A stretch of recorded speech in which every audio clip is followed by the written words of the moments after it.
Cando se orixinou? Pois, cando eu saín do armario, en realidade levo con as voltas con isto máis de 25 anos, o cal quer dicir desde que eu era un rapaciño. Podemos ir a abrir o arquivo, mas en realidade neste caso, estritamente abrir os armarios da Idade Media, comezar a ordenar, a organizar e acabar encontrando sorpresas, cousas que eu non esperaba, mas unha vez que as encontramos, compre divulgalas. Este documento do ano 1061 de Reis de Veiga falanos moi alto. É tan claro, efectivamente, de que dous homes deciden unir as súas vidas non por motivos patrimoniais, non por motivos familiares, que xen familia, senón por motivos puramente afectivos. Todos os días e todas as noites para sempre.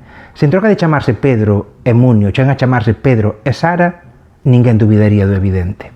Penso no caso de Sancha Pérez e María Leve, que viviron en Santiago de Compostela e que non as coñecemos polo feito de que fosen condenadas, senón por un ciclo de cantigas. A historia das santas barbudas galego-portuguesas, que é abraiante, que tivesen tal nivel de éxito mesmo noutras partes de Europa, onde se indicaba a súa orixe galega, e aquí chegamos a perder a memoria disto que nos rodeaba. Que conseguiron con todas estas ameazas e insultos?